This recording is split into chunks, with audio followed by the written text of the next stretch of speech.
26장 16절 말씀부터 끝절 말씀까지 한 절씩 교독하여 봉독합니다. 역대하 26장 16절. 그가 강성하여 짐에 그의 마음이 교만하여 악을 행하여 그의 하나님 여호와께 범죄하되 곧 여호와의 성전에 들어가서 향단에 분향하려 한지라.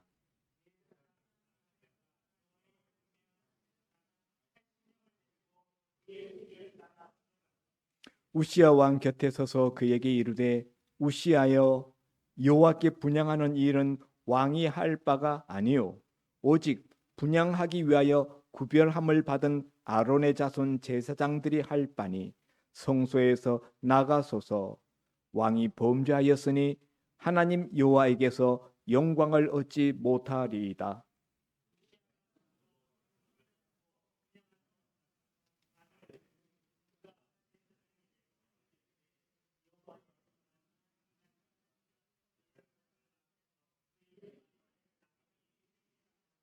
대제사장 아사랴와 모든 제사장이 왕의 이마에 나병이 생겼음을 보고 성전에서 급히 쫓아내고 여호와께서 치심으로 왕도 속히 나가니라.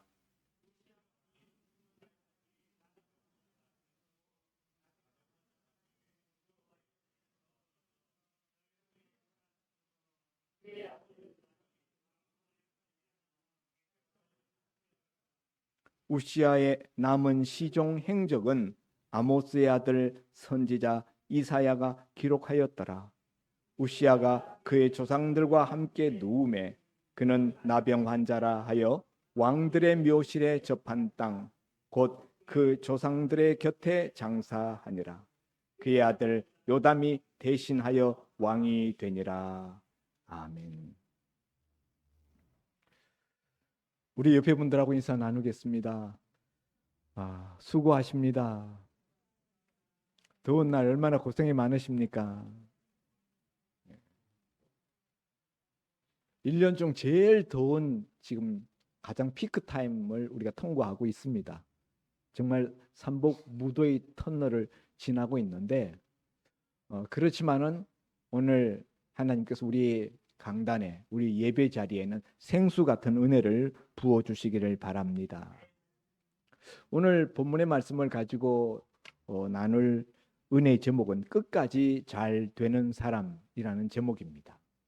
끝까지 잘 되는 사람. 어떻습니까? 오늘 이 제목 들을 때 여러분 자신을 이야기하는 것 같습니까? 예. 오늘 예배 마칠 때는 저건 내 이야기구나. 난 끝까지 잘 되는 사람이 될 거야. 이런 마음을 가지실 수 있기를 바랍니다. 오늘 본문의 주인공은 유다 나라의 10번째 왕인 우시아라는 왕에 대한 이야기입니다. 우시아 왕에게는 또 다른 별칭이 있었는데 그것은 아사랴라는 별명입니다. 한 사람이 두 가지 이름을 가지고 있어요. 동명이인이다 그러죠. 주로 아사랴보다는 우시아라는 이름으로 많이 이제 불려집니다. 열왕기서에는 아사랴라고 나오고요. 이 역대기에서는 우시아라고 기록되어져 있습니다. 그런데 이 사람은 아주 일찍 왕위에 올랐어요. 몇 살에 왕위에 올랐는가 하면은 16살, 약관 16살, 16세에 왕위에 올랐다. 굉장히 일찍 왕이 된 거죠. 제가 하나 여러분한테 퀴즈 하나 드리겠습니다. 이스라엘 나라에서 제일 일찍 왕이 된 사람은 그 이름이 누군지 아십니까? 제일 일찍 왕위에 오른 사람. 바로 왕이에요. 곧바로 왕이 됐어요. 진심으로 듣지 마시기 바랍니다. 바로는 애굽의 왕입니다. 하여튼 이 우시아 왕은 16세라는 어린 나이에 왕위에 올랐습니다. 어린 나이 왕위에 오르니까 얼마나 마음이 떨렸겠습니까? 정말 나라를 어떻게 다스려야 될 줄도 모르고 자기 스스로 어떤 결정을 내리기에는 너무 아직 어린 나이인데요. 나라 국가의 엄청난 대사들을 처리해야 되는 입장이니, 그래서 젊은 어린 우시아는 하나님께 의지를 했어요. 하나님 의지하는 그런 마음을 가지고 자신의 주어진 그 왕권을 하나님 의지하면서 수행을 해 나갔습니다. 그렇게 하나님 의지하는 그 마음을 가지고 나라를 다스려 나가니까 하나님이 우시아에게 은혜를 주셨어요. 그래서 우시아가 다스리는 그 유다 나라를 하나님이 강하게 강성한 나라로 만들어 주셨습니다. 그리고 살기 좋은 나라로 만들어 주셨어요. 나라의 국방력이 강화되어지고 경제적으로도 튼튼해졌습니다. 농업 진흥을 일으켜서 농업의 부흥이 일어났습니다. 그러니까 백성들도 잘 살게 되었고, 재정 수입이 늘어나니까 그걸 가지고 군비를 확장하고 신무기들을 만들었어요. 그래서 성을 이렇게 공격할 수 있는 공성 무기, 돌대포 같은 거, 그런 신무기들, 또 멀리 날아가는 화살 등등, 그리고 갑옷, 이런 것들을 만들고 군사도 굉장히 많이 확충을 했습니다. 약 31만 명 가까운 그런 그 대군, 우리나라 지금 뭐 55만, 50만 그러는데요. 엄청난 많은 군사들을 확보했습니다. 그리고 중간 지휘관들도 많이 배출시켰습니다. 그래서 그 강력해진 국방력을 가지고 늘 블레셋 나라에게 시달렸는데, 블레셋을 공격해서 블레셋의 큰 두 성읍을 빼앗았어요. 그런가 하면 주변에 있는 그 나라들, 암몬 사람들에게서부터 조공을 받을 정도로 나라가 부강해졌다. 그래서 오늘 앞에 보면은 15절에 보면요, 또 예루살렘에서 재주 있는 사람들에게 무기를 고안하게 하여 망대와 성곽 위에 두어 화살과 큰 돌을 쏘고 던지게 하였으니 그의 이름이 멀리 퍼짐은 기이한 도우심을 얻어 강성하여짐이었더라. 기이한 도우심이라는 것은 하나님의 도우심을 말하는 거예요. 하나님의 기이한 도우심을 받아서 나라가 강성해지고 그의 이름이 멀리 퍼지게 되었다 하는 것입니다. 그런데 그렇게 하나님을 의지함으로 말미암아 하나님이 강하게 해주셨고 형통하게 해주셨던 그 우시야가 오늘 우리 읽은 이 본문에 보면은 나병 환자가 되었어요. 19절 끝에 보면은 그의 이마에 나병이 생긴지라.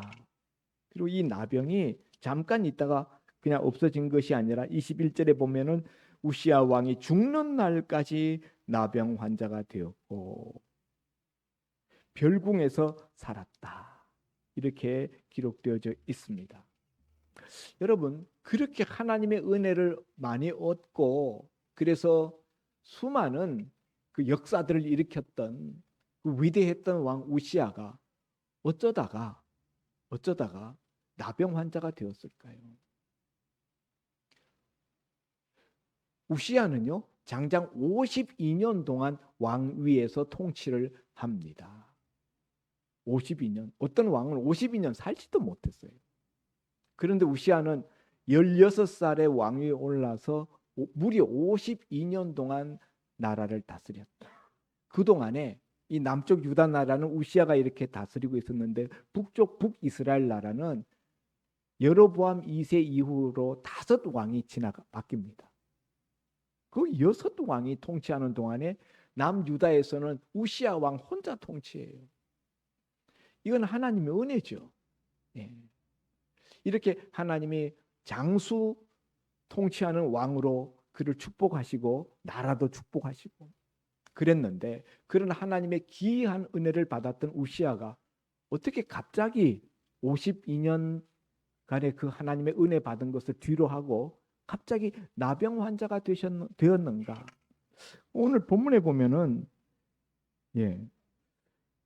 그가 나병 환자 된 이유에 대하여서 20절 끝에 보면은 여호와께서 치심으로 라고 되어 있어요. 여호와께서 우시야를 쳤다. 아니 이때까지 우시아에게 은혜를 베풀었던 하나님이 왜 갑자기 우시아를 치실까요? 그래서 나병 환자가 되었고 그 나병으로 평생 나병 환자로 살다가 죽었다는 거예요. 그 이유에 대해서 성경은 이렇게 오늘 우리 읽은 본문의 16절에 말씀하고 있습니다. 그가 강성하여 짐에 그의 마음이 교만하여 악을 행하고 그의 하나님 여호와께 범죄하되 곧 여호와의 성전에 들어가서 향단에 분향하려 한지라. 왜 하나님이 우시아를 저주하셨을까요? 이 나병이라는 환자, 이 병은 구약 성경에서는 하나님의 저주의 어떤 그런 사인으로 묘사되는 질병입니다. 뭐 자연적으로 우리가 오늘 신약 시대 사는 우리들에게 있어서는 모든 병은 다 전염되고 자연적으로 발생한다. 어떤 약한 부분에서 질병이 생긴다라는 것을 우리가 알고 있지만 구약 시대에서는 하나님의 어떤 특별한 병들, 문둥병 혹은 나병이죠. 이런 병들은 하나님의 어떤 저주의 그런 어떤 사인으로 하나님이 사용하셨어요. 하나님의 치심을 받아서 하나님의 저주 받은 그런 모습이 나병 환자가 된 우시아 왕의 모습인데 그가 왜 이렇게 52년 동안 하나님께 은혜를 받았던 왕이 이렇게 나병 환자가 갑자기 되었는가? 즉각적으로 되었잖아요. 뭐 조금씩 이렇게 나병이 부스럼처럼 어디 구석에서 생겨서 점점 확장되어 간 것이 아니라 단번에 이마에 그냥 나병이 그냥 잔뜩 그냥 발현이 되어져 버렸어요. 순식간에. 하나님의 치심이었다. 근데 그 이유는 그의 마음이 교만해졌기 때문이라. 그의 마음이 교만해진 증거가 뭐냐? 교만의 증거가 하나님의 제사장들 외에는 들어갈 수 없는 여호와의 성전, 예루살렘 성전에 들어갔다는 거예요. 성전 안에 출입하는 것은 레위인도 들어가지 못해요. 레위인 중에서도 특별히 제사장들만이, 고핫의 자손인 제사장들만이 성전 안에 들어가서 성전 업무를 볼 수 있습니다. 성전 집례를 합니다. 그런데 레위인도 아니고 고핫 자손도 아닌 레위인은 성전 마당까지는 들어가요. 그런데 아무 상관이 없는 이 우시아 왕이 성전 안에 들어갔다. 성전 안에 들어갔을 뿐만 아니라 성전 안에서 하나님의 그 성물 향단에 하나님 앞에 그 분향 드리는 제사장 고유의 업무를 왕인 이 우시아 왕이 집례를 하려고 했다는 거예요. 여러분 구약 시대에 하나님께서는 모세를 통하여서 이스라엘 백성들에게 율법을 주셨습니다. 하나님 앞에 제사 드리는 방법을 하나님이 일일이 다 가르쳐 주셨어요. 하나님께 제사 드리는 일은 제사장들에게만 주신 고유 권한입니다. 하나님은 처음부터 왕권과 제사장권을 엄격히 구별하셨어요. 왕이 모든 통치권을 갖습니다마는 하나님 앞에 제사 드리는 이 종교적인 영역, 신앙적인 영역에 있어서는 그 제사장들의 관할이다. 하나님이 그 업무는 특화시켰어요. 그것을 위하여서 심지어 12지파 중에서 레위 지파는 아예 쑥 따로 빼어서 하나님께 봉사하는 일만 전담하도록 하나님이 레위 지파를 구별하셨습니다. 그리고 그 중에서도 빼고 뺀 무리 제사장들만이 성전에 들어갈 수 있고 성전 안에서의 그 집례 행위를 집행할 수가 있었던 것입니다. 그런데 우시아 왕이 자신이 직접 성전에 들어가서 제사를 집례하려고 했다는 거예요. 그래서 이 부분에 대하여서 성경은 우시아 왕의 마음이 교만하여져서 악을 행하였다. 이렇게 말씀하고 있습니다. 여러분, 우시아 왕이 무슨 다른 특별한 악을 행한 게 아니에요.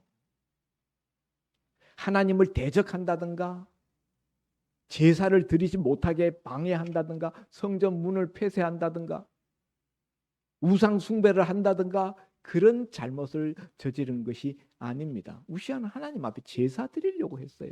예배 드리려고 했다는 거예요. 다만 자기가 직접 제사를 집례하려고 했다는 거예요. 이 부분에 대해서 하나님이 나병으로 그의 이마에 그냥 문둥병이 이마에 그냥 하얗게 그냥 생기도록 우시아를 치셨다. 이게 얼마나 하나님이 심각하게 보셨으면 이렇게 하셨겠습니까? 지난 50년, 52년 동안 은혜를 베풀어 주었던 그 우시아 왕에게.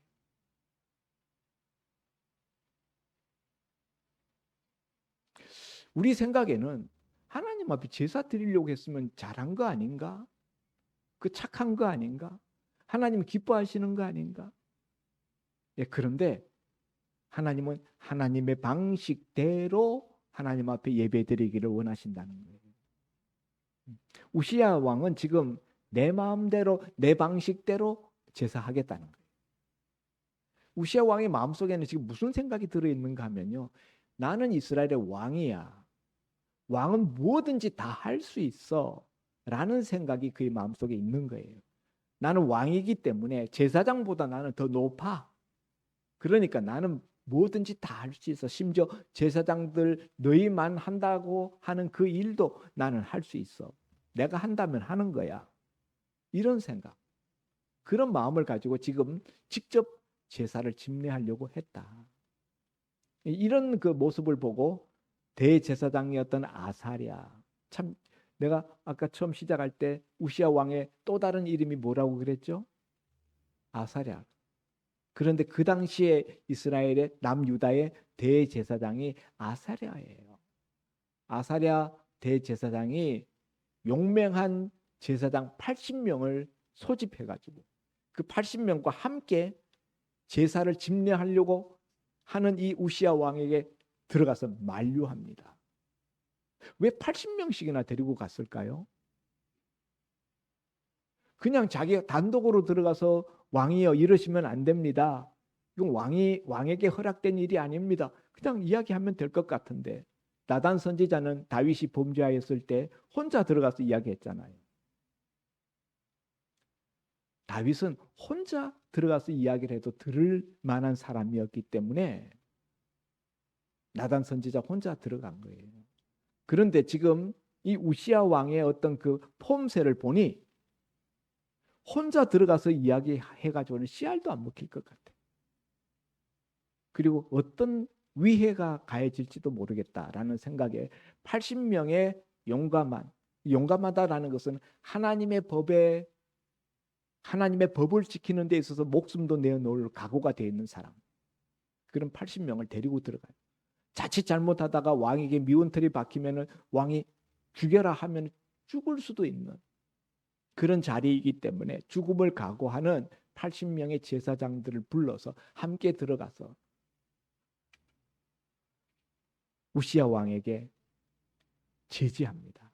하나님이 허락하신 일이 아닙니다. 아무리 왕이라도 왕은 여호와께 제사 집례하는 일은 이 왕이 할 바가 아닙니다. 왕이요, 왕이 여호와께 범죄하였습니다. 성전에서 나가십시오. 그 뭐 하는 겁니까? 아사랴 제사장이 우시아에게 아서라. 아사랴가 아서라라고 아사랴 왕에게 이야기하는 거예요. 80명을 데리고 들어. 그런데 그 말을 들었으면 참 좋았을 텐데 듣지 않고 고집을 부리면서 향단을 잡고 직접 분향을 시도합니다. 그때 하나님이 이 화를 낼 때 막 제지하는 대제사장 아사랴의 이 말을 듣고 직접 분향하려 하다가 그 말김에 그냥 화가 확 났는데 그 화가 이마에 문둥병으로 툭 튀어나왔어요. 하나님의 치심이었다. 사랑하는 성도 여러분, 하나님이 하필이면 왜 문둥병 같은 게 주로 어디에 생깁니까? 손가락, 발가락, 신체 잘 안 보이는 부위 그런 데 생기는데 어떻게 이마 맞박에 그냥 문둥병이 착득 생기게 만들었을까요? 하나님 그렇게 하신 이유가 있겠죠. 누구든지 딱 보면은 이 하나님 치셨구나 라는 걸 대번에 알 수 있도록 아예 그냥 제일 잘 보이는 맞박에다가 하나님이 딱 운동병으로 갖다 붙여버려요. 그 자리에서 제사장들이 보니까 제사장들은 구약 시대에 나병을 전문적으로 판가름하는 판별사 의사의 역할을 감당했어요. 딱 보니까 문둥병이거든요. 하나님이 치셔서 왕의 이마에 나병이 발생했습니다. 즉시 나가십시오. 몰아냈습니다. 그냥 몰아냈어요. 대제사장 아사랴가 이 왕이 할 일이 못 됩니다. 제사장들에게 고유하게 하나님이 맡기신 영역입니다. 왕은 나가십시오. 점잖하게 이야기할 때 듣고 나갔으면은 나병 환자가 되지 않아요. 하나님의 치심이 언제 일어났는가? 말리는 대제사장 아사랴의 이야기를 듣고 저지하려는 그 제사장들의 그 행동을 뿌리치면서 화를 내는 순간에 그때에 나병이 발생했다. 성경은 이 부분을 가지고 우시야 왕이 교만하였다라고 이야기하는 거예요. 그렇게 하나님의 제사장들에게만 맡긴 그 일을 자신이 직접 하려고 한다는 것 자체가 월권이고 하나님의 그 규칙과 규례, 제사법을 침해하는, 무시하는 행위예요. 그런 그 밑바닥에는 내가 왕이라는 생각만 있는 거지 내 위에 왕들의 왕이신 하나님이 계신다라는 생각이 없는 거예요. 지금 하나님을 잊어먹고 있는 거예요. 52년 동안 하나님을 섬기고 하나님께 은혜를 받아서 강성하게 되었지만은 지금 이 순간에 우시야 마음속에는 하나님이 없어요. 하나님이 생각나지 않는 거예요. 그런 점에 있어서 다윗은 참 위대합니다. 다윗은 자신이 왕이지만은 시편의 많은 곳에 보면은 왕이신 나의 하나님 하면서 하나님을 왕인 자신이 자기 위에 왕이라고 그렇게 호칭하고 있습니다. 나는 하나님 앞에 일개의 어린 양에 불과하고 하나님은 나의 목자가 되십니다. 나의 왕이요 나의 목자이신 하나님. 다윗은 그게 철저하게 그 뼛속에 각인되어 있었어요. 그래서 잠시 그가 교만해서 자기 신하 우리아의 아내를 범하는 실수를 범했지만은 나단 선지자가 들어와서 곧 그 죄를 지적하자 그 자리에서 엎드려서 회개합니다. 이런 점에 있어서 다윗은 그래도 겸손을 잃지 않았던 사람이에요. 그러나 우시야는 지적하는 제지하는 대제사장과 80명 제사장들의 그 만류에도 불구하고 끝까지 강행했다는 거예요. 회개할 생각하지 않았어요. 하나님은 회개할 기회를 주셨습니다. 하나님 반드시 회개할 기회를 주셔요. 그런데 끝까지 회개를 하지 아니하고 고집을 부리니까 하나님이 치신 거예요. 그리고 우시야는 그 나병이 죽을 때까지 낫지 아니하고 결국 그 나병으로 운명하게 됩니다. 그 무엇을 의미하는가 하면은 우시야가 끝까지 회개하지 않았다는 걸 말하는 거예요. 그 이후에라도 나병이 발생한 이후에라도 하나님 앞에 정말 진심으로 눈물로 회개하였더라면은 하나님이 고쳐 주셨을 거예요. 52년 동안 은혜를 베푸셨던 하나님이 진정으로 회개의 눈물로 하나님 앞에 통해 자복하면은 그 우시야를 긍휼히 불쌍히 여기지 않았겠습니까? 그러나 우시야가 죽을 때까지 그 나병 환자로 살다가 죽었다는 것은 우시야가 끝까지 교만했다는 거예요. 끝까지 회개하지 않았다. 자기의 잘못을 끝까지 시인하지 않은 거예요.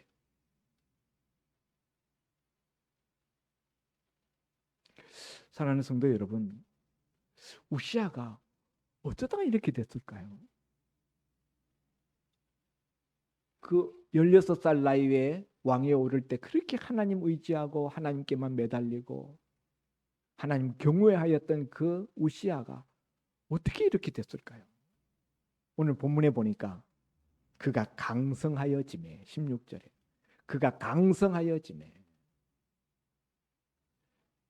잘 되어 가지고 축복받아 가지고 망한 사람 우시아입니다.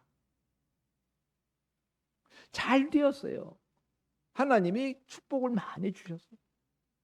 온 외국에까지 우시아 이름이 소문이 자자, 명성이 자자했습니다. 백성들도 우시아 왕 정말 정치 잘해 하면서 칭송했습니다. 그런데 그가 그렇게 강성하여지자 마음이 교만해졌다는 거예요. 참 이게 우리가 그 유대 여러 왕들을 우리가 역사를 쭉 살펴보면 이런 케이스가 계속 나옵니다. 미국 훌러 신학대학원에서 거기 강의하시는 유명한 교수님, 박사님이 1,500명의 지도자들을 대상으로 조사를 했어요. 그래서 평생토록 실족하지 아니하고 끝까지 바른 길로 잘 되었음에도 불구하고 끝까지 잘 간 사람들이 얼마나 되는가 조사를 했더니 1,500명을 대상으로 조사했는데 약 30%만 끝까지 잘 되었다는 거예요. 나머지 70%는 다 중간에 탈선됐다는 거예요. 그 사람들은 다 지도자들입니다. 영적 지도자들. 그럼에도 불구하고 자기가 이런 진리를 모르지 않습니다. 다 알죠. 다 알매도 불구하고 강성하여지고 잘되고 형통해지고 힘이 세지고 하니까 마음이 교만해지고 그 교만해진 것이 이런저런 모습으로 나타나는 거예요. 대표적인 것이 돈 쓰는 거, 돈 잘못 쓰는 거. 두 번째, 성적인 탈선. 세 번째, 자기 권력을 함부로 부리는 것. 잘 되니까 힘이 생기잖아요. 권력이 생기잖아요. 근데 그걸 자기에게 주어진 영역에서 쓰는 것이 아니라 함부로 월권하는 거예요.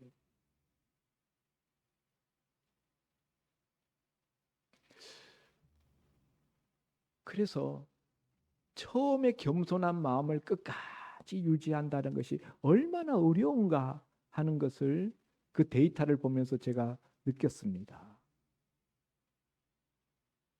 우리는 조금만 잘 되면 벌써 마음이 달라져요.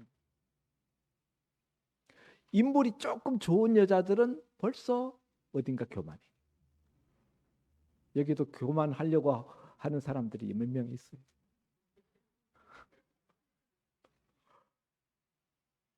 돈이 조금 잘 벌어지고 많아지고 재산이 늘어가면 마음이 벌써 달라. 제가 전에 과천에서 개척교회 할 때 이야기입니다. 집사님 한 분이 망해가는 공장을 하나 인수해가지고 이제 물건이 막 이제 생산이 되기 시작하니까 이 집사님이 갑자기 목이 뻣뻣해지시더라고. 목이 뻣뻣해지셨어요. 진짜 목이 뻣뻣해지셨어요. 저 집사님이 달라졌네. 그런데 전부 부채를 끌어들여서 그 기업을 인수했거든요. 얼마 지나지 않으니까 생각처럼 그렇게 제품이 그냥 잘 생산되지 않고 수율이 그렇게 좋게 나오질 않고 이자는 자꾸 늘어가고 나중에는 파산이 됐어요. 부도가 났어요. 그래서는 여관으로 전전하면서 도망 다닙니다. 참 처음에는 한동안 교회도 못 나왔어요. 그러다가 나중에는 몰래 주일날 나와서 예배 드리는데 그때 보니까 예전에 겸손하셨던 집사님 모습으로 돌아왔더라고요. 제가 그때 느낀 거는 잘 되어서 형통해져서 교만해질 바에는 차라리 형통하지 않고 그냥 겸손하게 쭉 지내는 것이 낫겠다. 고생스럽더라도 못 살더라도 겸손하게 사는 것이 그것이 더 복되겠다. 하나님이 복을 주시고 은혜를 주시고 형통을 주셔서 그럼에도 불구하고 그 겸비한 마음을 계속 유지할 수 있는 그런 신앙 인격이 되지 못한다면은 하나님 앞에 축복을 구하면 안 되겠다라는 생각을 했습니다. 아멘입니까? 우리는 늘 잘 되게 해달라고 하나님 앞에 기도해요. 하나님, 우리 자식 잘 되게 해주시고 우리가 하는 사업 잘 되게 해주시고 뭐가 잘 되게 계속 잘 되게 해달라고. 그런데 잘 되었을 때 마음이 겸손함을 잃어버리고 교만해지고 자기 자리를 이탈하고 함부로 월권을 하고 그래서 자기를 바로 세우려고 애쓰는 주변 사람들의 충고 권면이 들리지 않고 오히려 그런 말을 들을 때 화를 내고 대들고 대적하고 그렇게 되면은 망조가 든다. 망하는 길이다. 근데 우시아가 처음부터 이렇게 막 제사장들한테 대들 정도로 이렇게 교만하지는 않았어요. 마음이라는 건요, 조금씩 무너지기 시작하는 거예요. 조금씩. 근데 처음에 조금씩 마음이 무너질 때는 본인이 몰라요. 내가 교만해지고 있다는 걸 모른다는 거예요. 우시아가 언제부터 그렇게 교만해졌을까? 저는 우시아의 동일 기사가 실려있는 열왕기하 15장을 보면은 열왕기하 15장 587페이지입니다. 열왕기하 15장 4절에 보면은 3절부터 볼까요? 아사랴가 우시아입니다. 아사랴가 그의 아버지 아마샤의 모든 행위대로 여호와 보시기에 정직히 행하였으나 여호와 보시기에 정직히 행했다라는 것은 칭찬이죠. 15장 4절에 오직 산당은 제거하지 아니하였으므로 백성이 여전히 그 산당에서 제사를 드리며 분향하였다. 이렇게 되어 있어요. 산당을 제거하지 않았다. 여호와를 정직히 경외하였는데 정직히 행하였는데 산당은 제거하지 않았다. 이 한 가지 결정, 한 가지 잘못이 성경 기자가 지적하고 있는 바예요. 지금 이때는 언젠가 하면 솔로몬 때로부터 한참 지난 때예요. 솔로몬이 예루살렘 중앙성전을 건축했잖아요. 솔로몬이 성전을 건축한 이후로는 하나님이 모든 예배 제사를 예루살렘 성전에서 드리도록 지정하셨어요. 솔로몬 성전이 건축되기 이전에는 성전이 없었기 때문에 이스라엘 백성들이 아무 곳에서나 산당 같은 곳에서 제사를 하나님 앞에 드렸습니다. 산당이라는 것은 원래 그 가나안 땅 사람들이 자기네 그 미신 신들을 섬기는 토착 성황당 같은 거예요. 산마루 성황당 같은 거. 우리 미신 섬기는 사람들 보면 산에 뭐 갖다가 뭐 지어놓고 거기서 제사 지내고 그러는 그런 것이 산당이에요. 원래는 우상 숭배 바알과 아세라 같은 우상을 섬기는 장소였습니다. 그런데 고대인들은 높은 곳이 신령하다고 생각했어요. 높은 곳에 올라갈수록 신에게 가까워진다라는 개념으로 산 위에다가 산당을 많이 지었는데 예루살렘 성전이 없었을 때에는 하나님이 거기서 하나님 앞에 제사 드리는 것도 용인을 했습니다. 묵과하셨어요. 그러나 예루살렘의 성전이 솔로몬을 통해 세워지고 난 다음에서는 산당에서 제사 지내지 마라라고 하셨어요. 산당 제사를 폐하라. 오직 예루살렘 성전 하나님이 지정한 곳에서만 하나님 앞에 제사 예배 드리라. 그랬는데 우시아는 산당 제사를 폐하지 않았다는 거예요. 산당을 헐지 않았어요. 이런 점에서 히스기야 왕과는 대조가 되죠. 유다의 이후에 태어난 히스기야 왕은 왕위에 올라서 산당을 다 물어버려요. 우상 숭배의 어떤 그 거점이 되기 때문에 하나님 앞에 제사 드린다고 갔다가 거기서 우상 숭배 문화에 감염이 돼가지고 오염이 돼가지고 하나님 섬기면서 우상도 같이 섬기는 그런 그 혼합 신앙으로 변질되어 가는 것을 보고 히스기야 왕은 산당을 다 없애버렸어요. 하나님이 다 없애라고 하는 데는 이유가 있는 것이죠. 그런데 우시야는 뭐 옛날에는 산당에서 다 제사 드렸는데 뭐 그때는 하나님이 다 봐줬는데 괜찮겠지. 그리고 그것을 용인했다는 거예요. 작은 부분 같지만은 이게 뭡니까? 내 마음대로 제사, 내 마음대로 예배예요. 내 멋대로 예배예요. 여기서부터 우시야 왕의 마음에 교만이 싹트기 시작한 거예요. 적극적으로 제사장들 많이 드리는 성전에 들어가서 직접 제사를 집례하려고 하기 이전에 이미 싹이 보였다. 그 교만의 싹은 하나님이 명령하신 예루살렘 성전에서만 중앙 성소에서만 제사 드리라는 그 말씀을 지키지 않고 옛날에 성전이 지어지기 전 이전 시대 때 있었던 산당 제사를 나름대로 자기 생각대로 묵인했다는 거예요. 여기에 자기 판단이 하나님의 말씀보다 더 앞서는 우시야의 교만의 출발점을 보게 되는 것입니다. 사랑하는 성도 여러분, 오늘 우리 가운데서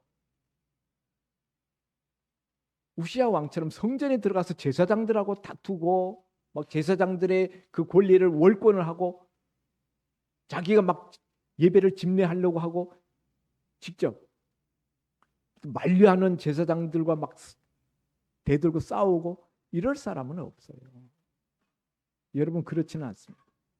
그러나 여러분 우리 속에 산당 제사를 용인했던 우시야의 작은 교만, 그것은 우리 속에 얼마든지 있을 수 있어요. 여러분 우리가 힘들고 어려울 때는 애를 써서 하나님 앞에 나왔고 기도의 자리를 찾았어요. 근데 우리가 살기 편해지고 힘이 생기고 강성해지면은 하나님 앞에 예배하는 자리를 내 마음대로 내 방식대로 이 정도는 빼먹어도 돼. 기도 그렇게까지 안 해도 돼. 내 마음대로 내 방식대로 예배 드릴 수 있다라는 생각이 내 마음속에서 요만큼씩 싹이 트는 거예요. 여러분 그게 뭔가 하면요 교만의 시작입니다.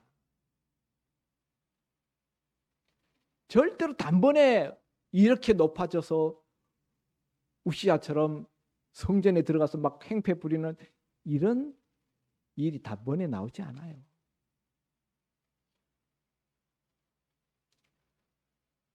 날씨가 무더워지고 우리가 세상살이 힘들고 각박하고 바쁘고 놀러 다녀야 될 곳 많고 우리가 이런저런 이유로 하나님 앞에 드리는 예배의 집중도가 점점 떨어지는 느낌이 듭니다. 이 시대가 그런 시대입니다. 그러나 여러분 우리는 이 시대의 흐름에 이렇게 떠밀려서 흘러가는 자가 아니라 이 시대의 흐름을 거슬러서 올라가는 역류하는 자가 되어야 됩니다.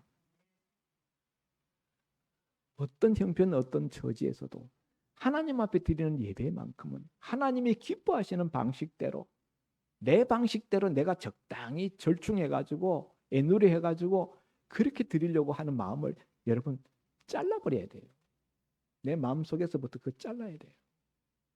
그게 교만의 시작이에요. 에덴 동산에서 아담 하와가 쫓겨난 이유가 어디 있습니까? 선악과 나무 따먹은 건데 선악과 나무 따먹은 거 가지고 왜 쫓아내요? 하나님같이 되겠다고 했기 때문에. 그 교만 때문에 하나님이 치신 거예요.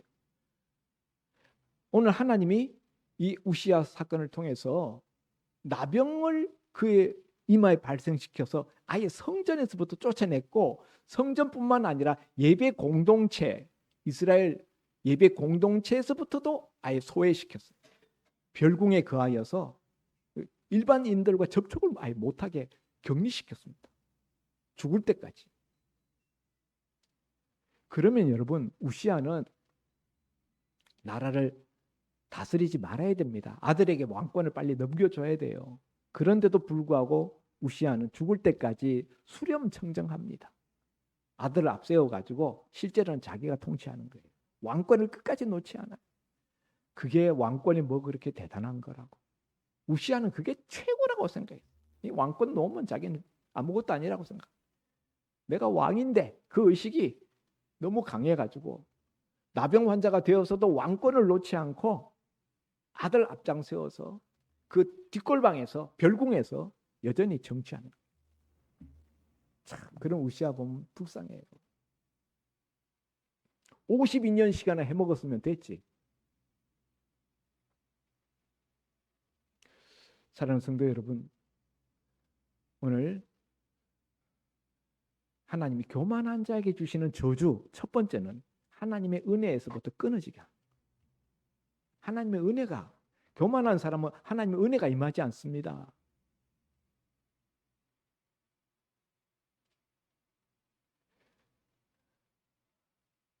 하나님의 은혜가 임하지 않으면 여러분 심각한 거예요. 그거. 왜 은혜가 임하지 않는지 우리 자신을 점검할 필요가 있어요. 오늘 우시아는 처음에는 잘 되었으나 나중에는 잘못된 사람입니다. 여러분, 여러 종류의 사람들이 있죠. 처음에는 못 되었으나 나중에 잘 되는 사람이 있어요. 처음에도 잘 되고 나중에도 끝까지 잘 되는 사람이 있습니다. 바라기는 여러분, 처음에도 잘 되고 끝까지 잘 되는 것을 유지하는 여러분 되시기를 바랍니다. 저는 이 부분에 오면은 생각나는 복음성가가 있습니다. 용두삼이 용두삼이, 아시는 분은 아실 거예요. 용두삼이. 우시아는 처음엔 용이었어요. 끝에 가서는 뱀이 되었습니다. 우리가 이렇게 되어서는 안 됩니다. 거꾸로. 처음에는 미약하였을지라도 나중에는 창대하게 되는 그런 은혜가 여러분 삶 가운데 주어지시기를 주의 이름으로 축원드립니다. 하나님 아버지, 잠언 4장 24절에 23절에 무릇 지킬 만한 것보다 더욱 내 마음을 지키라. 생명의 근원이 이에서 남이라 라고 말씀하셨습니다. 우리 마음이 교만해지기 시작하는 것은 예배에 대해서 함부로 자기 인간적인 판단과 생각으로 적당히 타협하고 애누리하고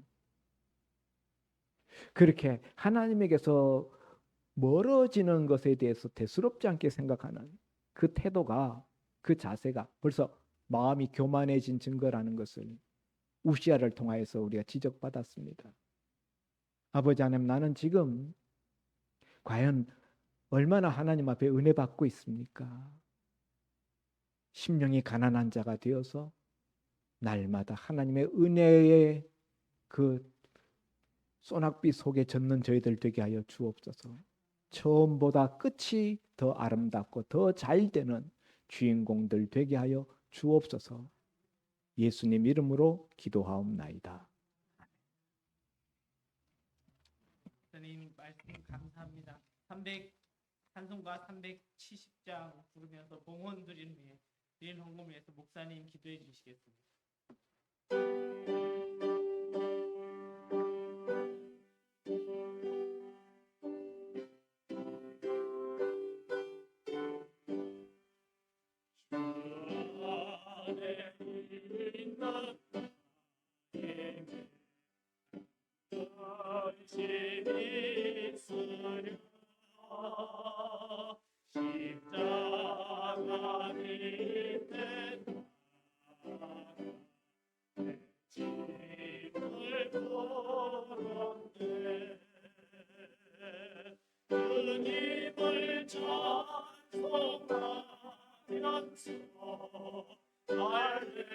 할렐루야 할렐루야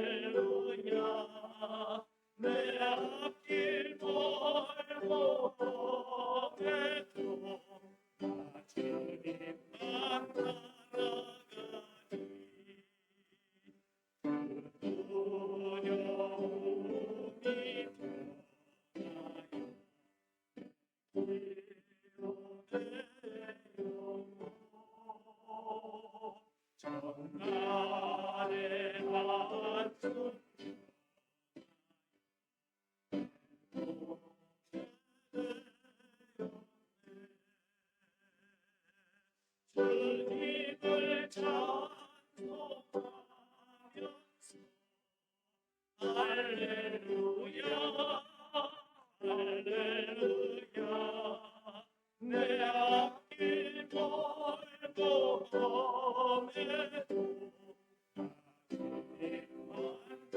나가니 내 주는 자비하셔서 함께 계시고 내 궁리 밥을 마시고 채워주시네 주님을 찬송하면서 할렐루야 할렐루야 내 앞길 멀고 험해도 나 주님만 따라가니 내 주왕의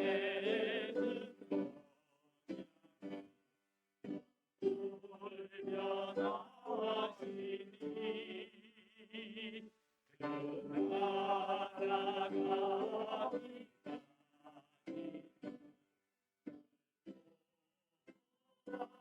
시대 주님을 찬송하면서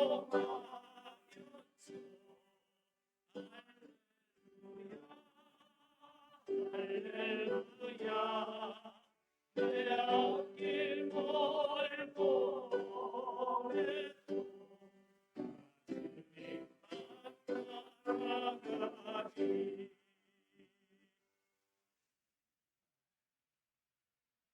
많고 많은 뭇사람들 가운데서 나를 불러서 하나님의 자녀 되게 하시고 하나님의 유업을 기업으로 상속받을 수 있는 자리에 들게 하신 주의 은혜를 감사드립니다.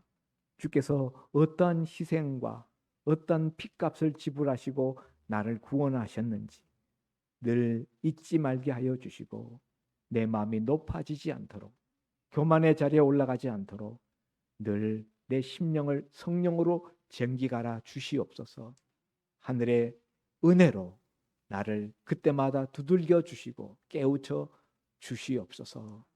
그리하여 겸손한 자리 가난한 심령 늘 유지하여 하나님의 은혜를 죽기까지 받아서 처음부터 나중에 더 잘 되는 그런 주인공들 되기를 원합니다. 아버지 하나님, 오늘도 받은 은혜에 감사하여 주님 앞에 이모저모로 예물을 드렸습니다. 드린 손길들 기억하여 주시고 저들의 영혼이 먼저 잘 되게 하시고 그 마음이 하나님 앞에 올바르게 정직하게 서서 한평생 한 걸음으로 달려가게 하여 주시옵소서. 그 손의 행사 하나님이 일일이 복 주시고 형통케 함이 죽는 날까지 더해지게 하여 주옵소서. 주신 예물 주님 앞에 예물로 드립니다. 드린 자리 충나지 않도록 주님께서 흔들어서 채워주시고 갚아 주옵소서. 감사하며 예수님 이름으로 기도하옵나이다.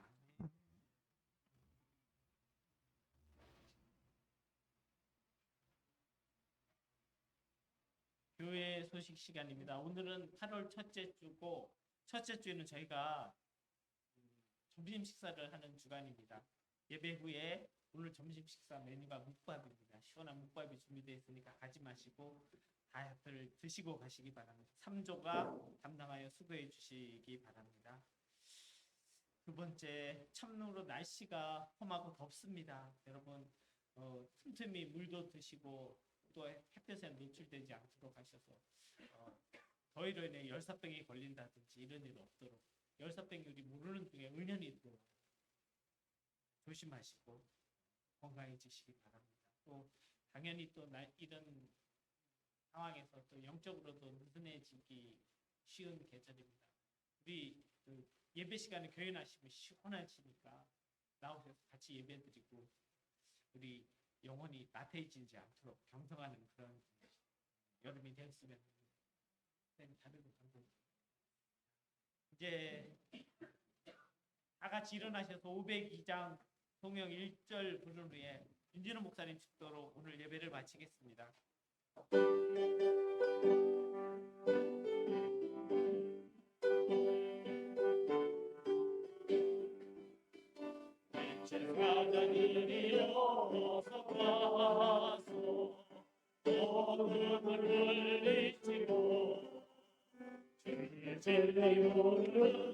백성에게 복음의 빛처럼 빛을 찾아 드리요. 복음의 빛처럼 죄로운 바 밝게 비춰라. 빛을 찾아 드리요.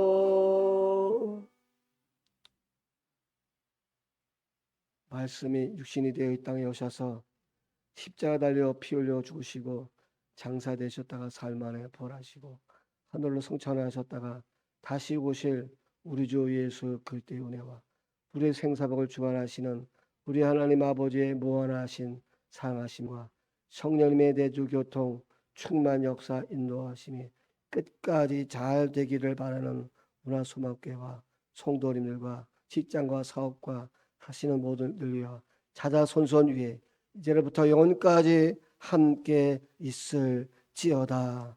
아멘.